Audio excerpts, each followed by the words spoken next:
चाहे वो बढ़िया होंगे आप सब लोग तो ऐसा वीडियो लाए हैं कि क्या ही बोल सकते हैं। तो सबसे पहले ज्योति सिंह से स्टार्ट करते हैं। ज्योति सिंह औरंगाबाद में बहुत ज़्यादा ही जोर तोर से छाई हुई है। ज्योति सिंह को भी औरंगाबाद में जानने वाले बहुत लोग हैं, क्योंकि आप लोगों को पता दरअसल ज्योति सिंह गई हुई थी औरंगाबाद, जहाँ पे लोगों ने किस तरह से घेर लिया, वहाँ पे सवाल किए गए। ज्योति सिंह गए थे अखंड पूजा में, जहाँ पे औरंगाबाद में मंदिर की स्थापना था, जहाँ पे परिक्रमा करते हुए जर्जर आई ज्योति सिंह। जब वो परिक्रमा कंप्लीट हुआ तो देख सकते ज्योति सिंह को फोटो तिराने के लिए किस तरह से उभर गए। दोस्तों ज्योति सिंह से काराकाट में जी रिपोर्टर ने बहुत ज्यादा अच्छा सवाल किया कि आप लोग काराकाट को छोड़कर औरंगाबाद में क्या करने आए थे। ज्योति सिंह इस पर बहुत ज्यादा प्यार जवाब देते हुए नजर आ रही है। तो चाहे काराकाट, यहाँ पे सब मेरा ही परिवार है, ज्योति सिंह ऐसा करते हुए नजर आ रही है। इतना ही नहीं दोस्तों, देख सकते हैं किस तरह से औरंगाबाद में जिस तरह से ज्योति सिंह का फैन फॉलोइंग है वो कम नहीं समझिएगा, क्योंकि देख सकते हैं यहाँ पे जब ज्योति सिंह जा रही थी किस तरह से यहाँ पे भी रिपोर्टरों के सामने भी कितने लोग खड़े हो चुके हैं। ज्योति किसी नहीं तो ज्योति सिंह को औरंगाबाद वाले बहुत ज्यादा ही सपोर्ट कर रहे हैं, जिंदाबाद के नारे भी लगाते हुए नजर आ रहे हैं। लेकिन आप लोग खड़े हैं या नहीं, प्लीज कमेंट जो बताइएगा। पवन सिंह का एक रिकॉर्डिंग तेजी से वायरल है, जिसमें बहुत ज्यादा गंदे का शब्द प्रयोग किया।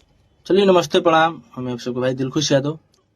देखा में जाने वो वीडियो वायरल हो गई है और पवन भैया की टीम से बहुत लोग के फोन आवे लागल है, तो एकरा खातिर हम माफी चाहता नहीं। 2 दिन पहले वीडियो वायरल हो रहा था, तो मैंने सोचा इस पे वीडियो बना दूं, लेकिन मैंने फिर सोचा नहीं कि ये पवन सिंह के फैन गाली देने लगे, चाहे कुछ भी बोलने लगे कि तू तेज बात है, पवन सिंह के कुछ भी वीडियो उठा के बना देता है। लेकिन फिर क्या दोस्तों कि पवन सिंह के देख सकते हैं, फिर जो भी समझिए जो आकर लाइव में माफी मांगे। तो यार पवन सिंह का वीडियो बोले गए हैं इस वीडियो में कि पवन सिंह का AI से वीडियो बनाकर ये वायरल किया गया है, लेकिन इसमें सारा साल झूठ है दोस्तों। AI से वीडियो नहीं बनाया गया है, वीडियो में बहुत क्रिएटिव आवाज सुनाया गया है पवन सिंह का। अगर AI से बनाया गया है तो क्यों कंपनी बहुत बहुत खर्चे करते हैं, क्यों ना पवन सिंह का सॉन्ग AI से बनाकर गा लेते हैं और 20-20 लाख रुपए बचा लेते हैं। लेकिन नहीं, ऐसा कुछ नहीं है, क्योंकि प्रियांशु के टीम से ही रिलीज किया गया है।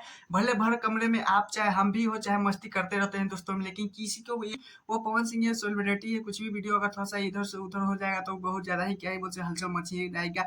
लेकिन क्या ही बोल सकते पीएफ फराकी 2 यानी 2 साल हो चुका है ये सॉन्ग का आया हुआ, उसका रिकॉर्डिंग अब वायरल हुआ है। अब सोशल मीडिया पर पवन सिंह का बदनामी इस तरह से छाया हुआ है कि क्या ही बोल सकते हैं। लेकिन आप लोगों को क्या राय है इस पर प्लीज कमेंट बताएगा, और हमें चाहिए सब्सक्राइब वीडियो को लाइक कीजिएगा।